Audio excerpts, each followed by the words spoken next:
Hey, what's up, everybody? It's Pikel with League of Items, and today I'm going to take a look at the ESPN Power Rankings again.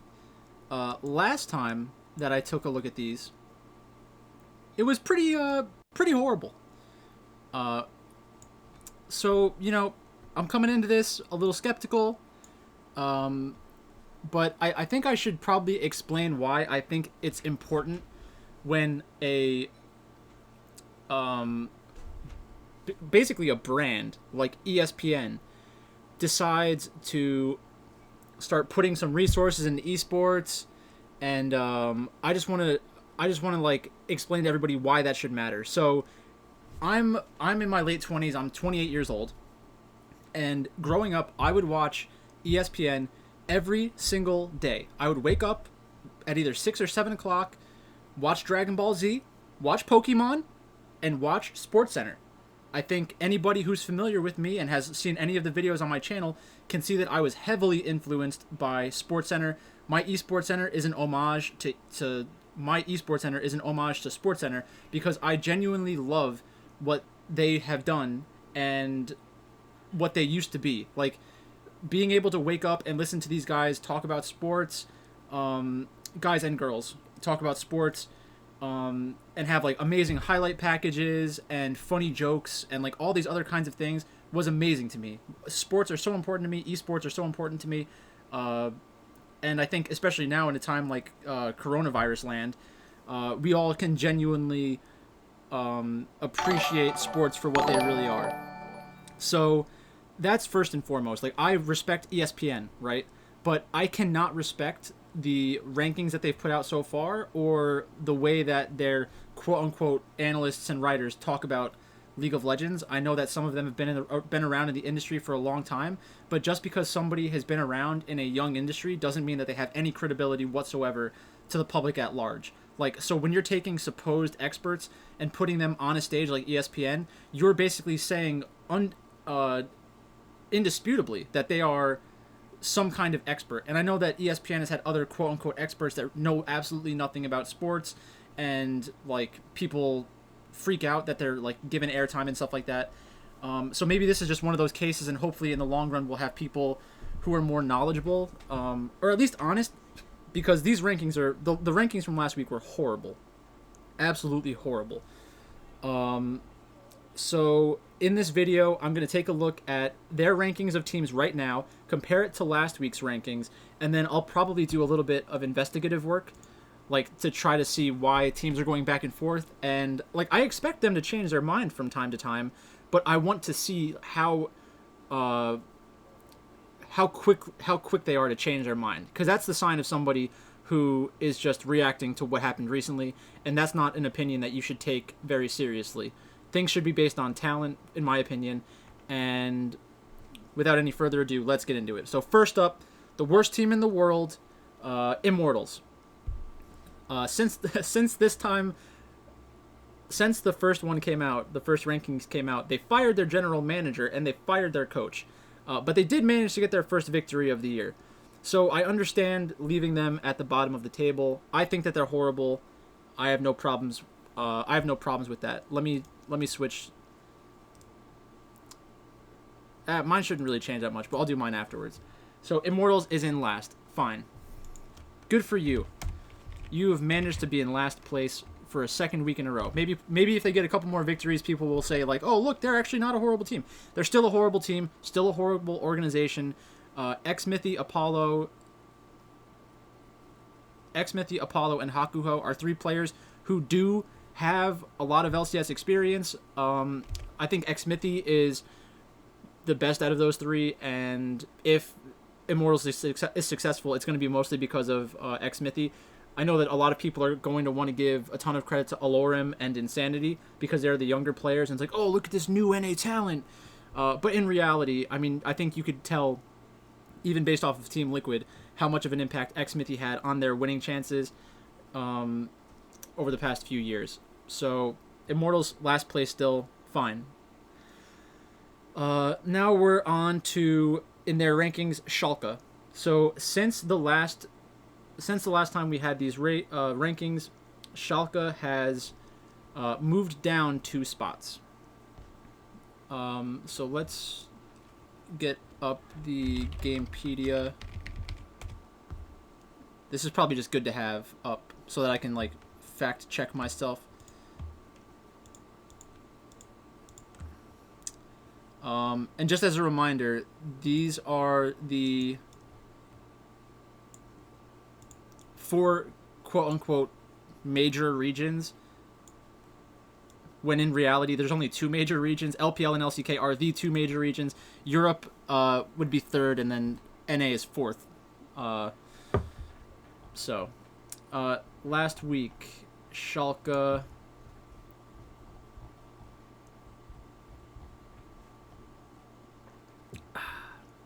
Schalke had 2 losses. They are currently 0-7. I don't know if you're familiar with traditional sports, but 0-7 is bad. It is not good. Some of the things that Schalke is dealing with is roster changes. So Schalke and their coach Dylan Falco are basically treating their academy team and their professional team as one team, which in my opinion is a big mistake. I think that you should make decisions about a roster and then let them play it out for an entire season, because if you're reacting to every game that they have, it's like, what preparation did you do going into the season? It seems like a really bad process for me. And you're also basically telling every single one of these players, you are replaceable. We have your replacement right here. If you suck next week, we're going to replace you. And maybe you can win your spot back, but maybe you just stay in academy for the rest of your life. And that's a big problem. I think that especially like younger, impressionable people going from an amateur team to a professional status, like just think about how big of a deal that would be for a young person, for any person really, and then having to lose that and then fight for it again. Just seems like a pretty mentally taxing. So Schalke 46. I don't hate that ranking. I think that they're definitely in the lowest tier possible in the world right now. I agree with that. 45. We have Vici Gaming. So Vici Gaming has dropped 4 spots. So let's take a look at what Vici Gaming has done recently. And I can tell you, because I remember, they just got a victory. So Vici Gaming, 7-9. Oh no, that's the spring standings. Never mind. That would have been insane. Vici Gaming is 2-3. This season, Vici Gaming has beaten BLG when they had their bad roster. They've beaten LNG, LNG who has victories against RNG and FPX. They lost to RNG, which is a good team. They lost to World Elite, which is a good team. And they lost to V5, which apparently is a good team. So you have 2 wins that you're supposed to have, and then 3 losses that you're supposed to have. How can you justify ranking them that low? I just don't understand how you can say there are teams in North America and Europe that can easily beat them, even though they're the bottom of Europe and the bottom of North America. If these 2 teams played against each other in a best of 1, best of 3, best of 5, it doesn't matter. The sports books would put Vici Gaming as the favorite against almost every team in both of those regions. And the reason is because they are a better region overall. That'd be like saying, I'm going to take a team from the MLS. Oh, they're the best team in the MLS. They've won 3 championships back to back. Let's take them and we're going to put them up against a great team from Europe in soccer. I think that North America, oh my God, in the global power rankings, they were 4th in the global power rankings because they're dominating in North America. And then they go up against like Real Madrid and they lose 5-0, 7-0. And that happens because these regions are not equal. It's just crazy to think that you would take the bottom, not even the bottom team from China, and make them the 45th ranked team in the world. That blows my mind. So we're already off to a really bad start. Vici Gaming being this low is a big mistake in my opinion. And they have a lot of LPL teams down here, so I'm going to have a big problem with these rankings, I think, the rest of the way in.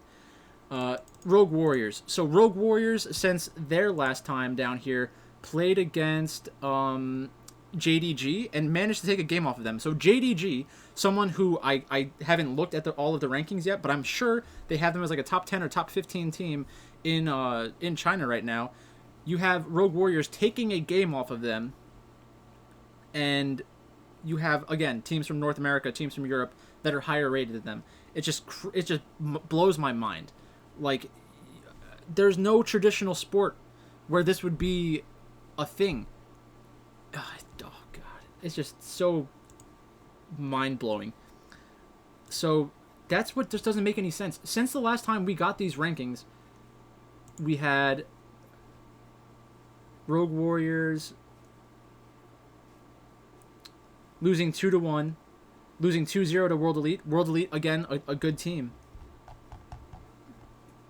So far this season, Rogue Warriors lost to Invictus Gaming. Invictus Gaming is a good team. They lost to JDG. JDG is a good team. They lost to Sunning. Good team. World Elite. Good team. Top Esports. A good team.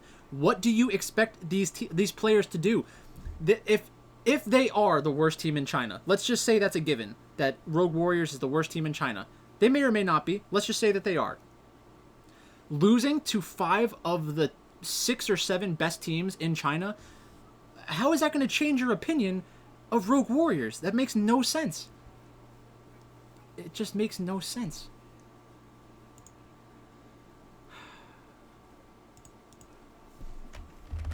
All right. OMG. Another LPL team. Starting to look like they don't like the LPL. OMG has beaten Dominus, who they should beat. EDG, they lost. They should lose. LNG, they won. That's a close one. RNG, they should lose to RNG. They should lose to Top Esports. They probably should lose to V5. V5, the jury's still out, but let's just say that they should lose to V5. In that situation, you have 1, maybe 2 bad losses. Actually, no, not even bad losses. 1 or 2 questionable losses. How does that put them at the bottom of North America? If this team played in North America, you're telling me that they would be at the bottom of the league? That's insane. So where did we have them last time? Last time they were 40th, now they're 43rd, so they're in the same region. Alright. Next up, Dominus. Dominus is now 42nd. Dominus is coming off of a pretty good win last night. Dominus beat EDG last night. EDG didn't have Ghost Rider. No spoilers in the chat. I am not looking above anywhere. Stop. Stop with the spoilers. Stop it. You stop. So, before I was so rudely interrupted, Dominus, 42nd. 1-6. They just beat EDG. I wonder how many teams from North America or Europe could actually beat them in Ghost Rider. You heard me. I'm very good at concentrating on the correct part of the screen. I'm not cheating looking at the higher teams before the lower teams. I have a process. I am respecting the rankings, and I wish you'd respect me. Where's P-Fish when you need him? Where's Nightbot? Nightbot, handle this guy. Alright, Dominus. They were 46, now they're 42. They just beat EDG. They've made some roster changes recently. They have Chalizi and Shubin on their team, or Zubin, I don't know how you say his name. They're still close to the bottom of the league. Like I said, Hope was not playing for EDG. He's in like the hospital or something. That's not great. But let's move on. Billy Gaming. Billy Gaming just put Meteor back onto the main roster, but Billy Gaming has not been great so far this season. They did beat E-Star. Billy Gaming, what happened? Alright, they lost to Top Esports. Unlucky. You lost to one of the best teams in the world. Beat E-Star. Lost to V5. Apparently V5 is good. They took a game off of FPX. Ghost Rider, I've been making jokes at your expense. These are all jokes. I'm not being serious. So I apologize for overreacting in a, in my opinion, a hilarious way. I'm just trying to be hilarious here, okay? So, again, Billy Gaming, Their roster compared to most North American rosters, Kingen, Meteor, Fofo, Wings, and Zinmo. Not a great roster. I still have them pretty low. I haven't changed my rankings recently, but I would expect them to still be near the bottom of China, definitely, and somewhere in the bottom of the rankings. Yeah. P-Fish, I just called you out, man. You're supposed to be moderating the chat. Mr. Pizza Bagel himself. Good job with the wrong opinion. So, alright, now we're on to Sandbox. Sandbox, they had them 36th, now they have them 40th. I think that Sandbox as a team is still pretty talented. They have looked quite bad, but you have to remember that they're playing against good teams. So they lost to T1. Sandbox lost to a Freak of Freaks, which is a top 6 team. They lost to Damon, which is a top 6 team. DRX top 6, T1, T6. So I don't understand. I don't understand why their opinion would have been lessened of Sandbox, because this is the first Korean team that we've had on this list. They should already be the worst team from Korea here. So I don't know why. I don't know how they can really justify changing their ranking too much. I think that their reason for putting them at 36th was like they believe in their talent, but apparently they don't believe in their talent. I don't know. Not a huge issue with the Sandbox thing. Not a huge issue, but still, like it's pretty different. Comparing a Korean team to other Korean teams instead of like a global power ranking should be like, how do all these teams compare to one another? Like, if they actually played, who would be the favorite?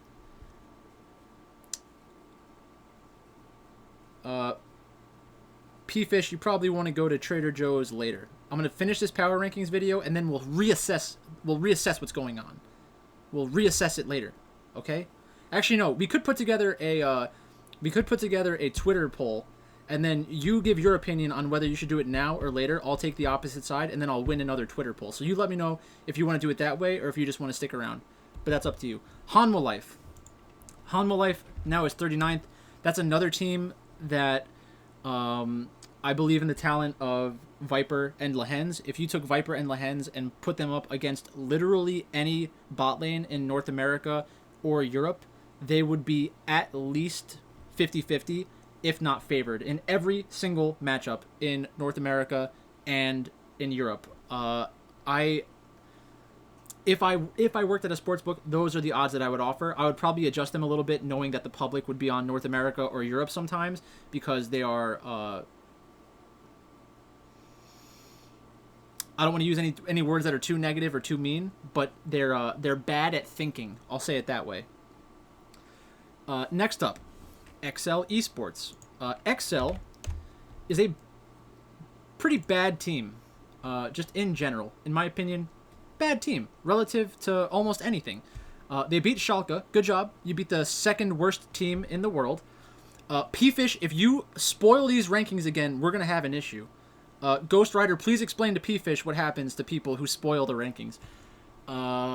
So XL, they lost to Schalke. Again, second worst team in the world.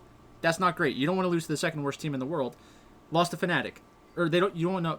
You do want to beat. You need to beat the second worst team in the world. Excuse me. Fnatic, one of the top teams. You're not going to beat them. Mad Lions, you're not going to beat them. Misfits, not going to beat them. Origin, not going to beat them. Rogue, not going to beat them. SK, you won. So they are. This is about what I would expect. They should be about 50-50 or 40-60 against the lower tier teams in Europe. None of these really surprise me, but if you put XL against any of the teams that I've already listed from China or Korea, they would be the underdogs. That is indisputable. Completely indisputable. And if the people from ESPN disagree with me, I will pay for all of these players to play against each other, but then our bet against each other has to be my money against your money to cover the costs, and then basically double the cost of that event. I would do that in a heartbeat. I would make so much money off of that. That'd be pretty fun. But you get a lot of degenerate action on that one. So now XL garbage team. There's no way they should be higher than all these Chinese teams. Dignitas. Whew. Yikes. Dignitas. All right, so Dignitas. Since the last time we ranked them, they subbed out their top laner, Viper, and they put in Lorlo. Dignitas has lost every single one of their matches. Again, for those of you who are not familiar with esports, being winless is bad. I don't know if that was obvious or not.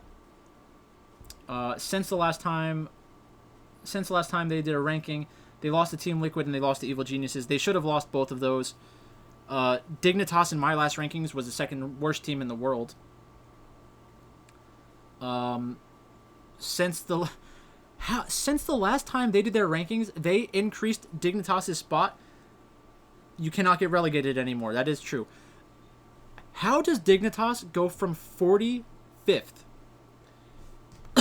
Excuse me, to 37th off of one roster judgment and 2 losses?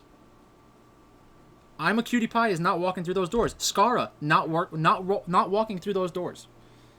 It is a very, very true statement. I don't believe either of those players will walk through those doors. Next up, we have 100 Thieves, and we've had some changes happen at 100 Thieves. Meteos has been benched, and their support Stunt has been benched. If you look at my video from before the season, you will have heard me said that I think that 100 Thieves has the upside of being a good team, but is also very questionable because they don't have a very good support. They don't have a very good jungler. Someday is good. Ryoma's a huge, gigantic question mark. Probably just not a good player. And then Cody Sun, I was giving him the benefit of the doubt, but Cody Sun has been horrible this split. He gets caught out everywhere. If anybody deserved to be benched, it was probably Cody Sun. He has been the worst performer relative to how he should be performing. I think everyone had relatively reasonable expectations for Meteos and for Stunt, which were low ones. Now, 100 Thieves, they improved by 2 spots. I don't know why. They didn't win at all. They didn't win. They lost games. But apparently Sandbox lost harder or lost against better teams. So the losing against better competition makes you a worse team and will drop you in the power rankings. That's some next level stuff there, guys and girls. Next level. Smart. Intelligent. Hopefully these people get paid lots of money. For the person in the chat, Menthol. This is the global power rankings. We're having a little bit of a problem with their power rankings. So just stick around, and we'll talk about the slate later on. Next up, KT Rolster. KT Rolster was 27. Now they're 35th. So they've also dropped precipitously. Based off of what? Let's see. KT Rolster lost to Damwon, lost to Gen G, beat Hanwha Life, and lost to Team Dynamics. So since the last time we saw a ranking, KT Rolster won a match and then lost to Damwon Gaming, who is a good team. So they got a victory, but dropped 8 spots. Like, KT versus Hanwha Life is the kind of matchup you would expect to keep them about the same. Like, you would think that KT should beat Hanwha Life, who is ranked 35th, which is below them. If you look at the last rankings from ESPN, Damwon Gaming was 12th. So why would that negatively impact their ranking? They must be saying that they've seen good things from the rest of these teams beneath them. So we're going to get some horrible rankings out of them, which is not very surprising.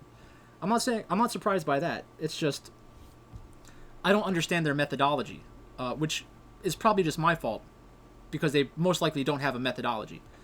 So let's keep going. KT Rolster, 35. All right. 34, Seolhaewon Prince. They left that one the same because they didn't have the logo. They figured if we changed their position, people would start asking, why don't we have their logo? So let's just leave it the same. Hopefully nobody notices because nothing changed. Smart tactic. That's smart tactic. Probably the smartest thing they've done so far. So we have Solhewan Prince. They lost 2-1 to Team Dynamics, and they lost 0-2 to Genji. Solhewan Prince is an interesting roster, but they're not a very good roster.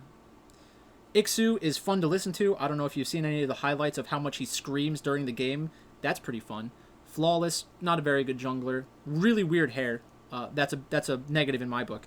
Mickey, pretty good mid laner. Very volatile. Hybrid and Secret in the bot lane. Hybrid, another player who screams a lot in the game. And Secret.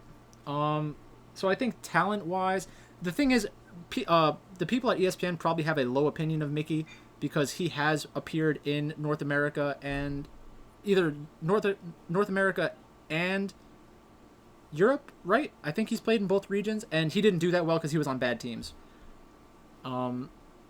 So maybe they just think he's not that good. I don't know. But SP staying around there is probably okay. I would still have an issue with the North American teams that are ranked above them, some of the North American teams that are ranked above them, and some of the European teams that are ranked above them. If you want to talk about Solhewan Prince compared to some Chinese teams, I think, sure, it'll be close. But it's not the most defensive ranking they've made so far because they stayed consistent. Next up, 33, Team Vitality. All right, so this is the part of the rankings where they probably just got tired and got through the first 10 or so, and then the caffeine was wearing off. So they're like, let's just leave a few the same. I don't want to spend any mental energy on those. Let's see what happened to Team Vitality. They are 3-4. Team Vitality lost to Misfits and beat SK. SK is not a good team, in my opinion. I think that they've outperformed the expectations, but when your expectations are to be one of the 3 worst teams in Europe, it's tough to not beat those expectations. So Team Vitality 3-4. Vitality beat Schalke, doesn't matter. They beat G2, which is a good win, and they beat SK, which is a questionable win. Kyle Adrian, what's up? So, yeah, pretty bad ranking. I'm not going to freak out too much about this one. They left it the same. I have Vitality much lower, right? Yeah, I have them as one of the lower teams in the world. I think that they're one of the worst teams in Europe, and the worst teams in Europe and the worst people in Europe and North America are pretty similar. It's not going to... I am trying oh so hard to subscribe to you, but nothing is working. That stinks for both of us. Sad world that we live in. If I made a Twitter poll, should you subscribe to me? I think we'd agree. The answer is yes. That goes to all of you out there. Subscribe to me on Twitch. If you have Amazon Prime, you can subscribe to me with your free subscription that you get from Amazon. Because they own both. They own a lot of stuff. They own Whole Foods. Don't go to Trader Joe's, go to Whole Foods.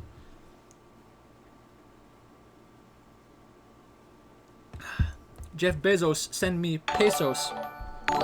Z Hutch 44 with the Twitch Prime. Thank you, Hutch. Starsky and Hutch, we can make a spin-off called P-Fish and Hutch. It'll be great. Okay, P-Fish, you can't talk like that. Nightbot, get him. Nightbot, get him. All right. Moving on. Golden Guardians, 32nd. They were 31st. Now they're 32nd. They actually had a pretty good victory. They played against FlyQuest. They were in a pretty bad spot, and they ended up split pushing, forcing FlyQuest to make some bad decisions, and ended up beating them. So I think King Mal 92, what's up? King Mal, very active in the Discord, not very active on Twitch, so I'm glad he's finally here. Fantastic. So Golden Guardians, they dropped a spot even though they won. They lost to Immortals. That's a good reason. Yeah, that was a bad one. Talent wise, they're still a pretty talented team. They still need to figure some things out. My biggest issue with them is that I think the meta is shifting away from them. So this was probably their chance to be good for a few weeks, and I think that if it keeps going further and further into a team fight meta with a bunch of tanks and more like control mages mid lane, scaling AD carries, I think Golden Guardians is going to get worse and worse and worse as the season goes on. Next up, 31st, we have LNG. LNG rose 6 spots. Congratulations. Let's see what they've done recently.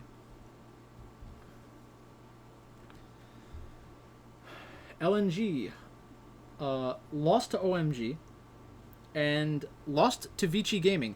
So this team lost to Vici Gaming, which they have as the 3rd worst team in the world, and they've improved their ranking by 7 spots, or 6 spots.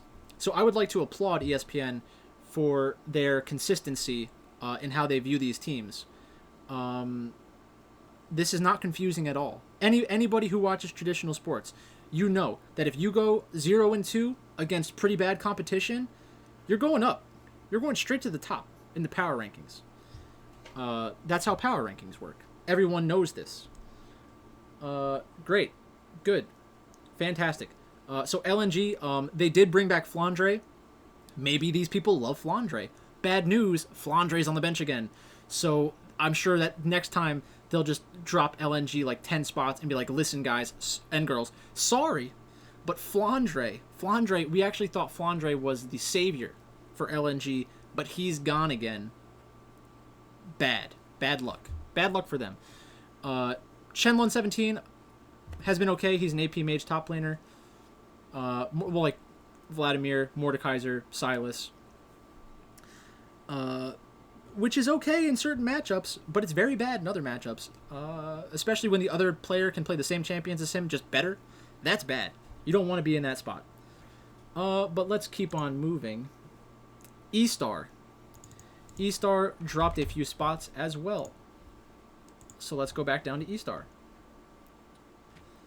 E-Star lost to FPX. That's fine.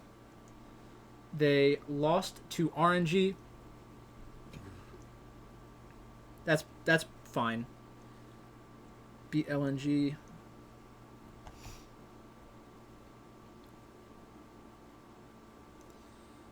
So they have a lot of losses against teams that you would expect.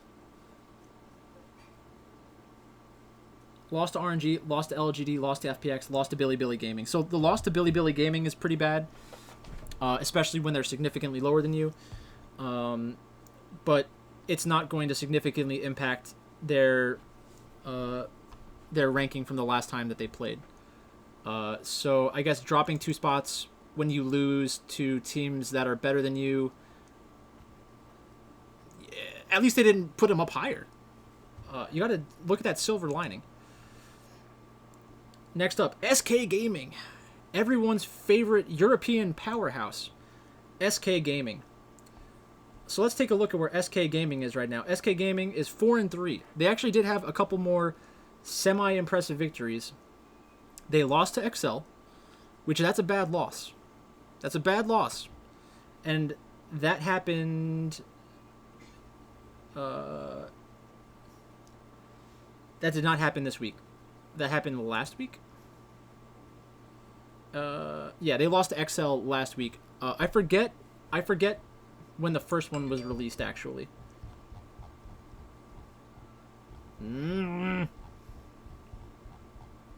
Does anybody remember? Too late. Alright, no spoilers. No spoilers. SK Gaming. Patreon alert. Zach Hutchinson pledged. My man. If you want the Discord link, which will give you access to my picks, check out the most recent post in Patreon. Zach Hutch, everybody. Welcome, Zach Hutch. He a legend. Okay, so if it was June 9th, then that means It wasn't June 9th. It was not June 9th. It was relatively recent though, right?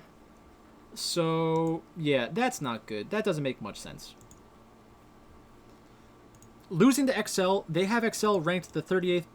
Maybe so. That's the problem. Is they have them as 38. So it's really not as bad of a loss as it should be, in their opinions. So I guess they're remaining internally consistent, but also illogical at the same time. That's a feat. P-Fish, that's a good idea. I should do that, and I will. SK Gaming. 29. So they did drop a few spots. So they dropped 3 spots because they lost to Vitality, which is a team that's ranked lower than them. They beat G2, but G2 has not been great so far this split. Still a good team, but their form is not as good as it should be. XL, they lost to XL, which is very bad, and they beat Misfits. So the win against Misfits is good. The win against Misfits equals good. Win against G2 equals good. Loss against XL, very bad. Loss against Vitality, pretty bad. So I don't hate that ranking. Personally, I think that the wins mean a little bit more than the losses, but if you chalk them both up to variance, they should be about the same. So not a huge move, only 3 spots. Not a huge deal. Next up, Team Tissum. Team Solo Mid. That is actually a big drop, I guess. TSM went from 23 to 28. TSM has been disappointing this split. But depending on when these rankings came out, they won both of their matches. So they beat Immortals. They should beat Immortals. Lost to FlyQuest. FlyQuest is a pretty good team. They beat Evil Geniuses. Great victory. And then they beat 100 Thieves. They should beat 100 Thieves. So they beat one of the 3 best teams in North America, and they dropped in their ranking because they have 1 loss against FlyQuest. So they dropped 5 spots. I don't think that makes sense. When we see Evil Geniuses later on in this list, it'll make even less sense. So that's a bad one. Actually, I guess I should kind of mark these with like how questionable or bad they are. It's too late now. 27, Counter Logic Gaming. So during their first ranking, they had them at 25 because the people at ESPN are insane. But they thought to themselves, our ranking of CLG was way too high, guys and girls. Let's drop them 2 whole spots. 2 whole spots. If you take a look at my list, or as I like to say, the better list, I had them at 43. I think 43 is probably not fair relative to where they actually are in the LCS, but it's pretty close. So let's take a look. CLG. Since the last rankings, they beat Golden Guardians, which I was on the Golden Guardians side there, so it is a little bit surprising. They beat Dignitas. Dignitas is a bad team. They lost to FlyQuest. Not very surprising. They beat 100 Thieves. I was on the 100 Thieves side in that, so I guess 2 decent victories. But these victories are against teams that ESPN has ranked very low. So it really shouldn't change ESPN's opinion of Counter Logic Gaming.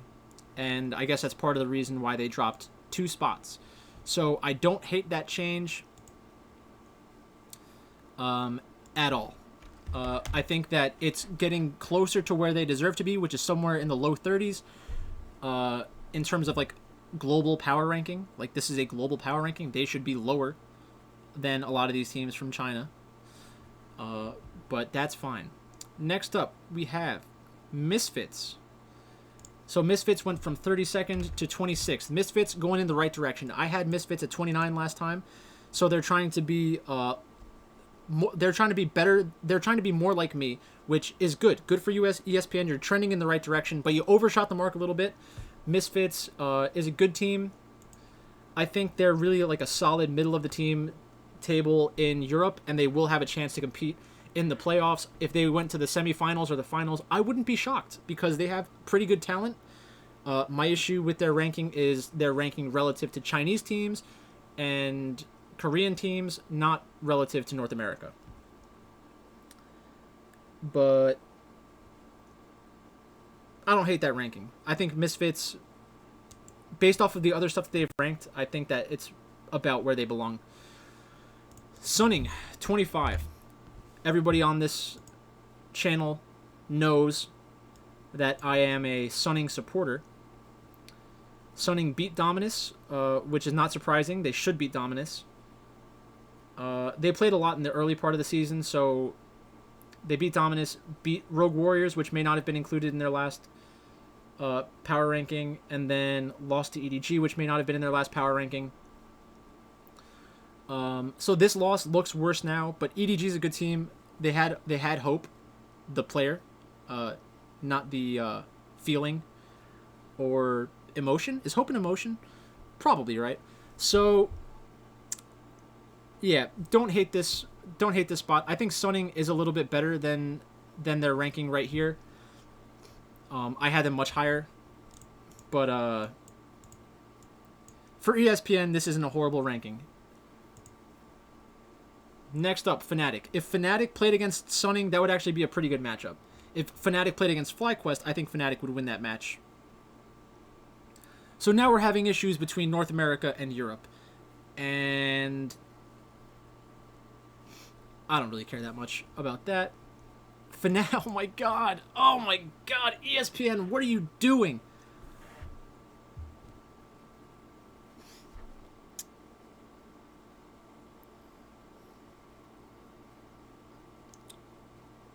All right.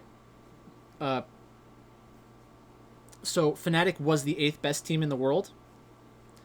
Now they're the 24th best team in the world. That's negative 16. I don't know if any of you guys are math majors out there, but dropping 16 rankings is pretty bad. B Connor, that's a great question. That's a great question. Fnatic.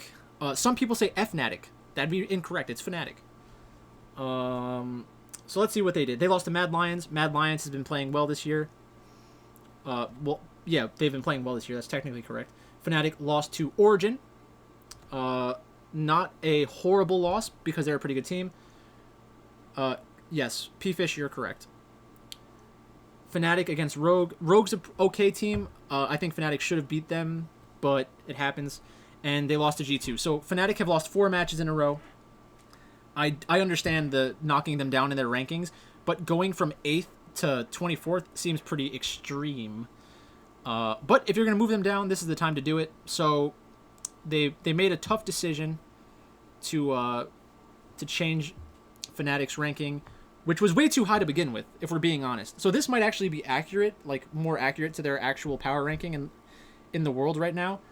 But compared to where they were, that's not great. You hate to see it, if we're being honest. FlyQuest, 23. Where's FlyQuest? So they also dropped FlyQuest, beat CLG, and lost to Golden Guardians. They beat TSM, beat Dignitas.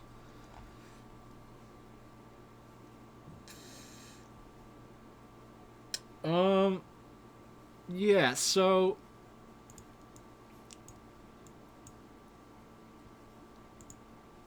I guess they're moving some Chinese teams ahead of FlyQuest, which is fine. I guess that's what they're doing. EG. Evil Geniuses. Where are EG? So EG went from 16 to 22. P-Fish has subscribed with a tier 1. P-Fish, who's that? Never heard of that guy before. Welcome, P-Fish. Are you new around here? Wait a second. You're the microaggression guy, right? Thanks for the Pride Uwu. Menthol. Alright. But yeah, P-Fish, thanks a lot, bud. Big part of the community. He's a pillar around here. P-Fish with the horrible pizza on bread takes and stuff. But we wouldn't have it any other way. He a legend, he a legend, he a legend. Hey, do I have picks? Who winning tonight? You're trying to be funny now. He's microaggressing. All right, we're going to ignore him. You need to go back and forth between giving him attention and ignoring him. Yeah, yeah, okay. Yep, he's trolling me now. Great. Fantastic. Make sure you send me all those questions on Twitter, P-Fish. You'll definitely get a response on Twitter. Do you sell lines? Ask that one now. So Evil Geniuses dropped 6 spots. Evil Geniuses lost to TSM. Beat Dignitas, so they're supposed to beat Dignitas. Beat Team Liquid, which is a very good win. And lost to C9. So, again, I'm not sure when their last power ranking was. But they should lose to C9. They shouldn't necessarily beat Team Liquid. That's a good victory. TSM is relatively close to them, so I wouldn't put too much weight in that either. And then beating Dignitas, you're supposed to beat Dignitas. So I'm kind of confused with like the teams that they're getting passed by. So let's keep looking. Team Liquid. Team Liquid went from 17 to 21, so another team going in the wrong direction. Team Liquid beat 100 Thieves, lost to EG, which is fine, lost to C9, which is fine, beat Dignitas, which is fine.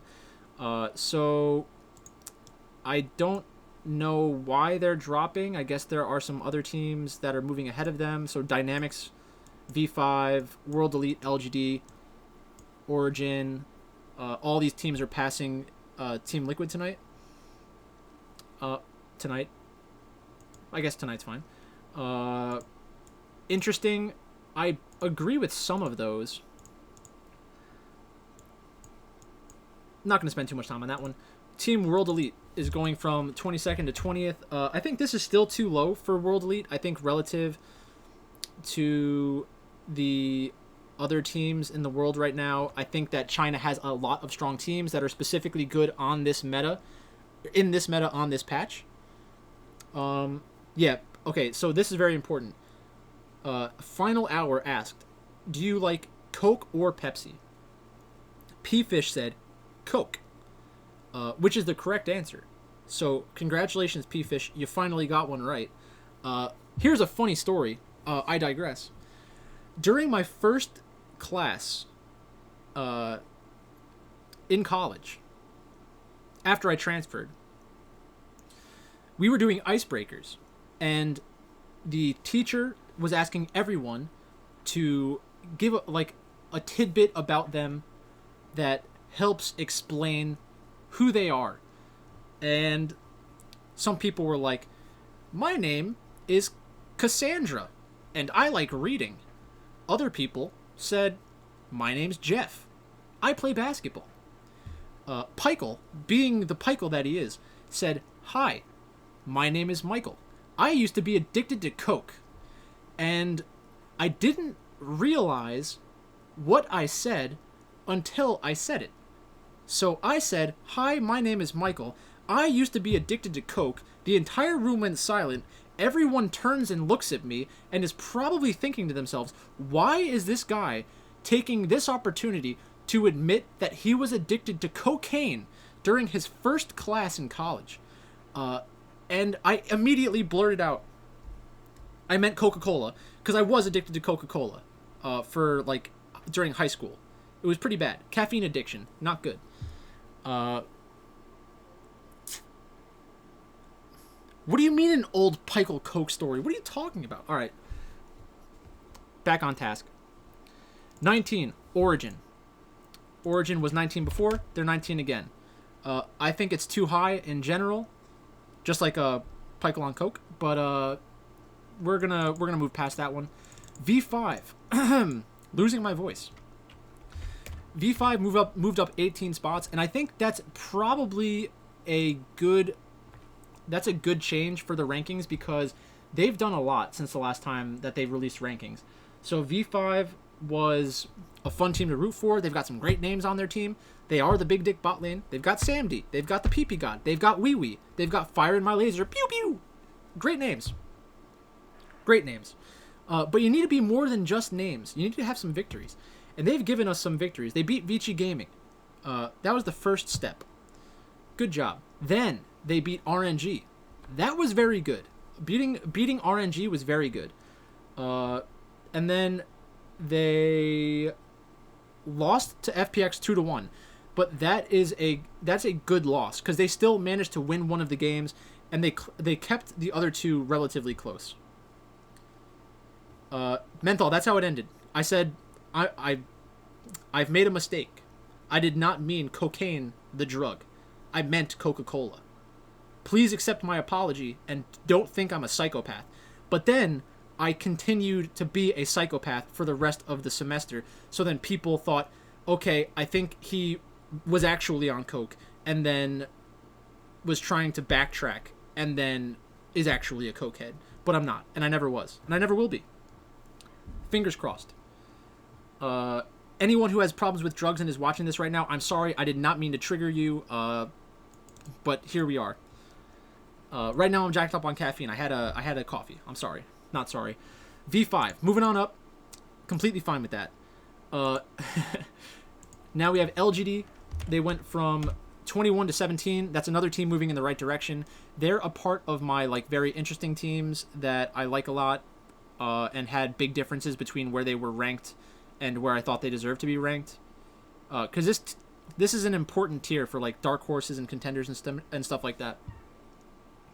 So I'm glad LGD is up there. Invictus Gaming was 14. Now they're 16, which doesn't make sense to me because Invictus Gaming has been very good since the last power ranking, I thought. So they lost to LGD. LGD is a good team. ESPN is admitting that by increasing LGD's ranking, but then they're decreasing Invictus Gaming a little bit. Invictus Gaming beat FPX. That's a huge victory. Yes, final hour, I agree. This whole article is one big microaggression. So Invictus Gaming beating FPX, that should have increased their ranking, in my opinion, closer to where I have them. I had them at 11th in the world. I still think they're one of the 10 or 11 best teams in the world. And beating FPX is indicative of that. And no, the word indicative is not a microaggression. EDG, 15. I had them at 16. Last ranking, they were 20th. So I think this is a good one.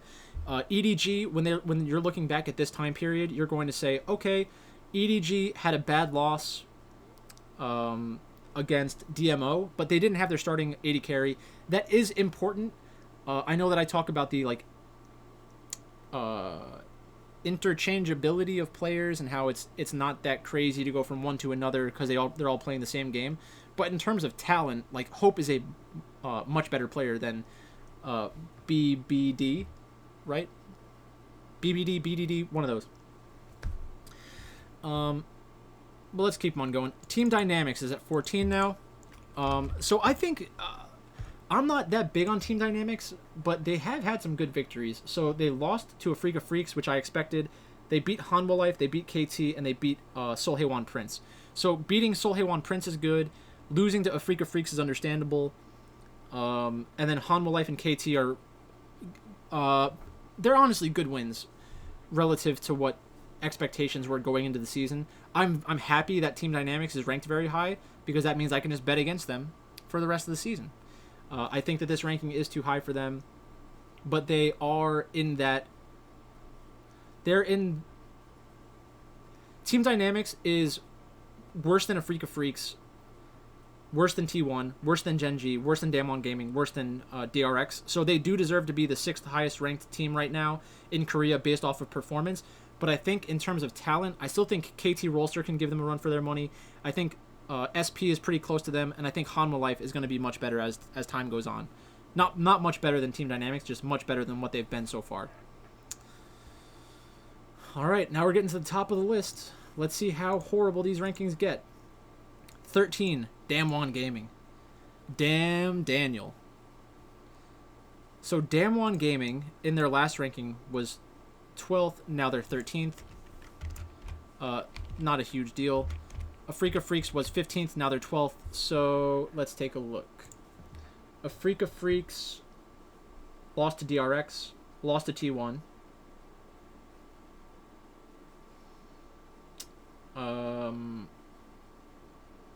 But went up 3 spots.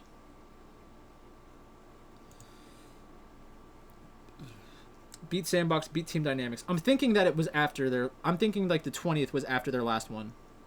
So if they beat Team Dynamics, that is a good... That shouldn't even be considered a good win. They're supposed to beat Team Dynamics. Losing to T1 is fine. Losing to DRX is fine. So I would have probably kept them the same. I had Afrika Freaks at 17. I think they're somewhere in that tier of teams. Damwon Gaming is not the 13th best team in the world. They're better than that. Next up, RNG. So in the last rankings, RNG was considered the 4th best team in the world. I thought that was definitely too high for RNG, and I said that in my last video. I said, I think that RNG is lower than here, but I want to leave them about here because I do think that ESPN is like kind of going out on a limb by saying that RNG is this good, and I do love Xiaohu, but now Xiaohu's on the bench, so I think that's pretty bad. I don't think Cryan is as good as Xiaohu at all, based off of what I've seen. But you know, I think you're justified in dropping down RNG a little bit. They lost to V5. They lost to... I feel like they lost to somebody else. Beat E-Star. Got swept by V5. RNG is 4-2. RNG lost to LNG. Okay, so the LNG was a bad loss as well. But that happened before the last ranking. Okay. All right. So we've gotten to the last 10 teams. So for these ones, I'm going to read their little blurb. Unless I break out crying, because that's a possibility. I might get pretty upset. All right. Wow. Oh my god. FPX is the 10th best team in the world. Oh my god. Oh god. Oh. Oh. That is horrible. How? How is FPX the 10th best team in the world?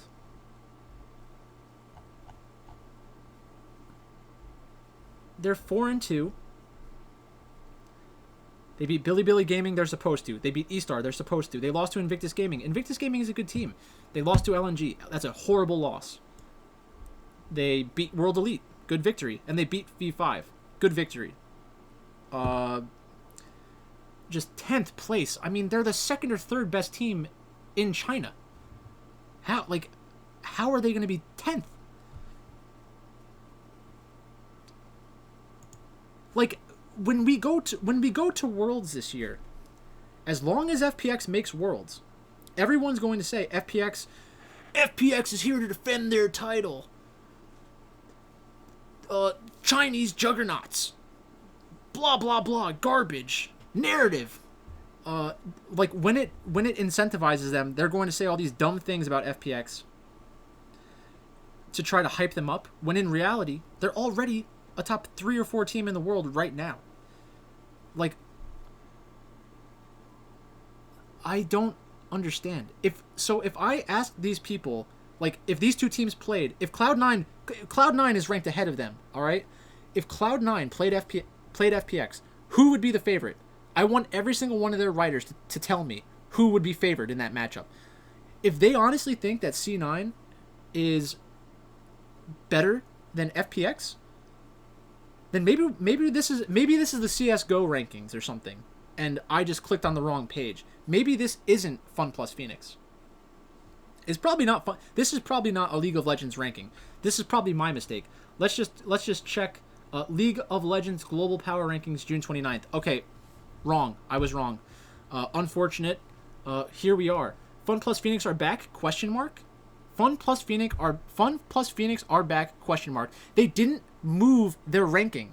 So they went from where they were to being back, quote unquote back, without their ranking being changed. That's some next level. That's some next level stuff right there. After a rocky start to the split, with a loss to LNG in their first summer showing, FPX are looking a bit stronger. A bit stronger. After coming in second at the Mid-Season Cup. A bit stronger in their more recent series and closer to returning to their 2019 summer form. So they're only concerned with form, not class. FPX is a class team. Very talented team. This team revolves around mid laner Kim Doonbi Taesong and his slightly off-center champion picks. But the most important difference to note about this summer's FPX is that they've decided on starting top laner Kim Kan Dongha for all of their games. Kan's playstyle is significantly different than that of previous FPX top laner Kim Gimgun Han Sam. I can't say all these names. I'm probably butchering these guys' names, and they don't deserve that. These differences overshadowed some of FPX's other problems this past spring. Now that they've settled on a top laner, Tian is performing a lot better, and this team is still incredibly successful if Doonbi can get out of lane and create skirmishes elsewhere. They're not up to World Championship form yet. That's a joke. They just came in second in Mid-Season Cup, right? If they won the Mid-Season Cup, would they be ranked 10th overall? No. But arguably they weren't up to World Championship. They weren't up to World Championship form last summer or during 2019 World Group stages, and still managed to win both titles. There are a lot of competing thoughts in this paragraph. I'm not going to spend any more time here. Let's move on. This is a horrible ranking. They should be ashamed of themselves.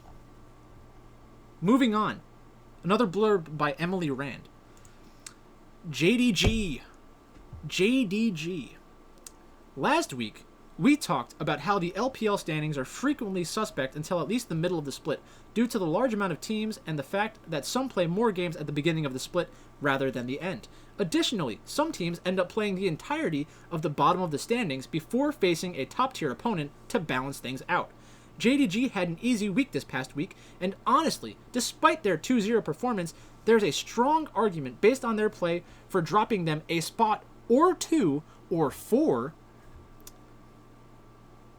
in favor of V5, FPX, or both. Despite their current struggles, we believe JDG to still be a strong team, but their position is precarious. Right now, the LPL is lousy with good teams, just below their great team in top esports.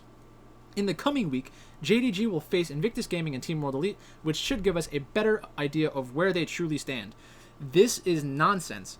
They're saying that the LPL is lousy with good teams, which means, I don't know if you guys are familiar with the term lousy. Lousy is like louses that are like bugs that would like get into clothing during World War II. So lousy meant like filled with bugs, which is like being abundant with something. So lousy means there are a lot of good teams in the LPL. So there are a lot of good teams in the LPL, but a chunk of them are at the bottom of the power rankings. That makes no sense. I think anybody who's been watching my videos for a long time realizes that I was calling for JDG regression because the patches are going to start moving away from their preferred playstyle. But to move them 4 spots after winning their 2 matches just seems insane to me. I think that JDG is still a top 4 team in China, and if you're a top 4 team in China, you're probably a top. If you're a top 4 team in China, you're definitely a top 10 team in the world, and you're definitely better than all the teams in North America, and maybe better than G2. JDG versus G2 would be an interesting fight. JDG against C9, I would assume JDG wins. Man, they dropped them that much. Man. All right.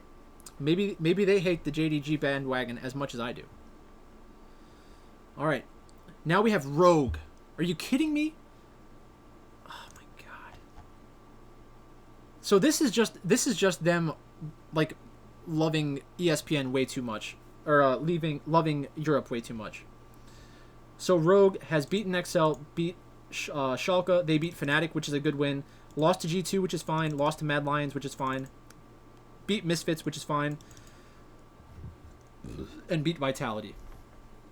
So since the last time that we got rankings, they beat Vitality, lost to G2, beat Fnatic, and lost to Mad Lions. So they went 2-2.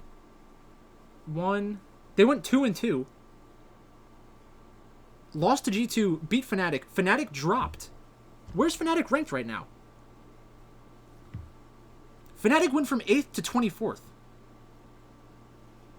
If you think that Fnatic was 8th and now they're 24th, it means that you didn't think that Fnatic was as good as they were ranked. But now, since Rogue beat Fnatic, they went from being the 9th ranked team last time, which was a huge problem to begin with, and you made them 8th.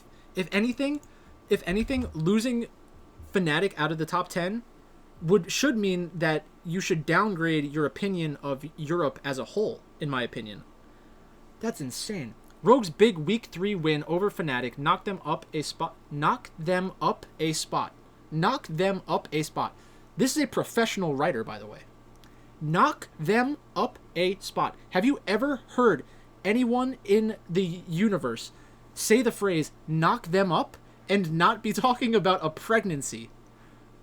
Knock them up a spot in the rankings from last week. Fnatic pregnancy up a spot in the rankings from last week. Rogue continues to show they are a competitor for a League of Legends European Championship title, with their 2 losses of the season so far coming only to Spring Split winner G2 and Mad Lions, who many consider may have the title of the best in the region as of right now. Horrible sentence. Professional writer. Professional writer, professional rankerer. Leaving a lot to be desired. Sitting second in the standings, 1 game above G2, Misfits, Origin, and SK Gaming, Rogue is certainly in the upper echelon of European competition in a region that has been even more competitive than some would have predicted before the start of the split. Rogue is on a good trajectory right now to earn themselves a spot to compete at Worlds, especially with 4 available for European teams. So, Rogue, even if Rogue makes Worlds, when they are put into a group with a Chinese team and a Korean team, do you know who is not going to be the favorite in that group? Rogue. They're not going to be the favorite. If Rogue played against FPX, who would be the favorite? If Rogue played against JDG, who would be the favorite? Give me your answers, ESPN. This is insane. DFS Taskmaster. Rogue impregnated themselves up a spot. Exactly. That's what I'm saying. Wow. All right, Arda Okal. Hopefully this person has done a better job writing their blurb than Jacob Wolf. It hasn't been the best start for the 2019 Worlds finalists, but G2 are always a team where the majority of people will think it's only a matter of time, no matter how much they might falter. They lost against Mad Lions in the Spring Split playoffs, and people saw it as merely a stumble, not a nail in the coffin. He's throwing the cliches at us, guys and girls. On Friday, they lost against the surging SK Gaming, and even though they were in the bottom half of the standings until Saturday, people still assumed that this wasn't the norm, but the exception to the rule. Another cliche. This is not great writing. Then, the classic feud resumed on Saturday versus Fnatic, and it restored all sense of normalcy for G2 fans, in quotations and parentheses. That's more like it. This is top-notch stuff. If you don't like reading this, you don't like the English language. I'll tell you what. So they moved down 4 spots as well. Let's go. G2 had 24 kills against its old foe, which is now the 24th ranked team in the world, by the way, with Perks leading the way with a 1-8-1 on Callista and Caps with a 4-1-16 on Twisted Fate. G2 looked in championship form. Perks announced he will take a week off of competition and spend time with his family after the passing of his father, which is more important than any game will ever be. I agree with your last sentence, but I disagree with almost all of the other words that you've used. Perks' father passed away before the start of the season. I think that it's horrible that he has to go through this kind of thing and balance competitive League of Legends with the passing of a family member, especially your father. I'm sure that's extremely difficult. Supposedly, Perks' father was very supportive of his esports career. I'm sure that it's, like, very difficult. But that has nothing to do with my opinion of ESPN. ESPN, garbage. G2, very good. Perks, even better. Perks, best team on the best... Perks is the best player on the best team in Europe. Good for him. He deserves some time off. If he needs that time off, come back when you're ready. I'm sure you guys will make it to playoffs and beat everyone quite badly! Exclamation point. Gen G. So Gen G has moved up 7 spots. Because if there's one thing that ESPN is good at, it's not overreacting to stuff. We've previously credited LPL teams for knowing who they are and sticking with a general playstyle or framework for how they want to play and draft. Gen G also follow this pattern, but get a bit more flack for it since their style is often seen as boring and criticized somewhat unfairly for being one-dimensional. Very, very weird sentence structure. Professional writer.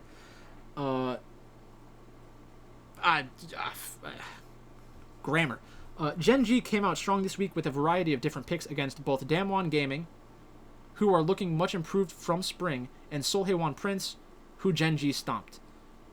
Another questionable sentence, guys. And girls. Ashe has become a great summer staple for Ruler, and it was fun to see BDD come out on one of his old signature picks in Talia. Even their Nico, Lee Sin, Zoe, Aphelios, Zillion composition was interesting, despite their game loss on it to Damwon, and it's a hint that Gen G are still willing to tweak things a bit in their journey as an LCK title hopeful.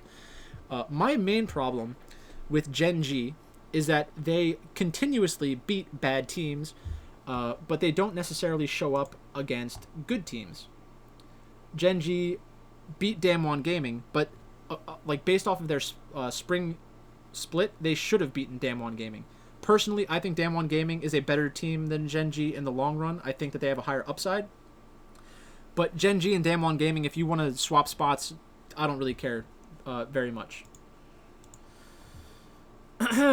Jacob Wolf. All right, redemption time. There's no way this one can be as bad as the last one. Cloud9 went from 7th to 5th. All right. Cloud9 continues to be the best team in North America, dominating their competition and keeping their undefeated streak this summer alive with Week 3 wins over Team Liquid and Immortals. With very few teams able to contest them, Liquid being one of the few that many predicted, Cloud9's status in the world, though, is still a With very few teams able to contest them, Cloud9's status in the world, though, is still a confusing topic. That is a horrible sentence. They must not have an editor. That's the only explanation for this. There's no editor at ESPN. You heard it here first. Breaking news. I can try breaking some news for them. Horrible sentence. Jacob Wolf is... If I had to do a ranking of people writing about League of Legends, Jacob Wolf, he'd be pretty low on that power ranking according to grammar and opinions for the most part. It's clear that they will be... It's clear that they will be competitive on the world stage, but what does that mean exactly? It's not clear that they will be competitive on the world stage. That is not clear at all. With a mid-season invitational being canceled due to COVID-19, Cloud9's ability to lose to tougher opponents and work to fix their mistakes has been non-existent. What? That said, their dominance in North America earns them a top 5 spot in our global power rankings, but below representatives of the other 4 major regions. That is a ridiculous condition to put on power rankings. I don't really hate the fact that Cloud9 is in the top 10, but I do hate that they're above FPX a lot. And the fact that they're above G2, that doesn't seem right. Above JDG doesn't seem right either. Mad Lions number 4. Wow. Mad Lions, the team that has done nothing besides win regular season European matches. All they've accomplished so far as an organization is getting to the LEC, beating G2 in one playoff series, and then having a good start to the split.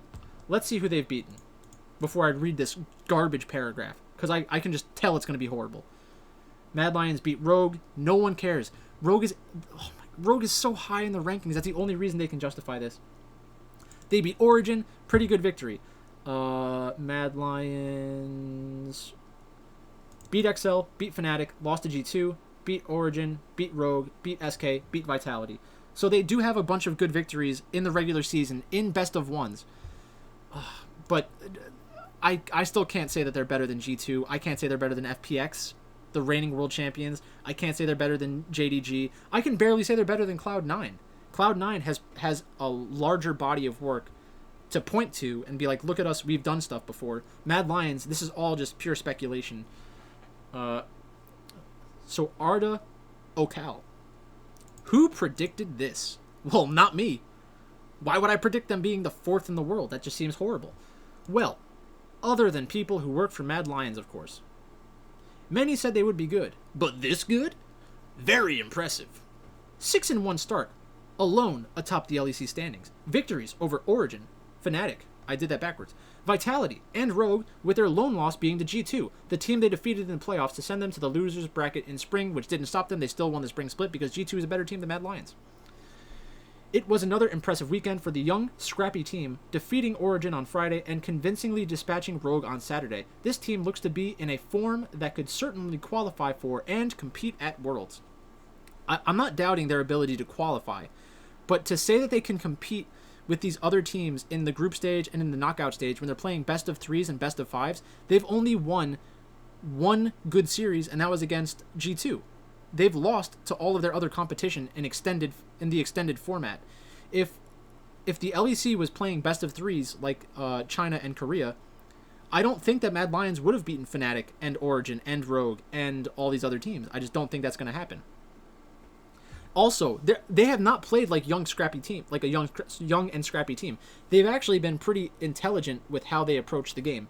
So let's take a look at some of their team compositions just to prove that they're probably not watching the games. I'm pretty sure like their most common champion that they play is Senna.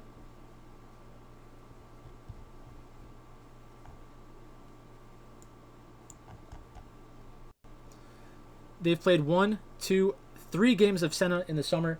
Senna is not a scrappy champion. They've played Wukong support 3 times. Wukong is kind of a scrappy champion. But they're not winning scrappy games. Like, they're winning more of a Chinese style, which is not normal for... it's not normal for multiple teams in Europe to be successful at that playstyle. Normally, it's only G2. And when they played against G2, they lost. I just don't get... I don't know how you can say they're scrappy. Like, scrappy to me would be... Scrappy would be like World Elite. World Elite is scrappy.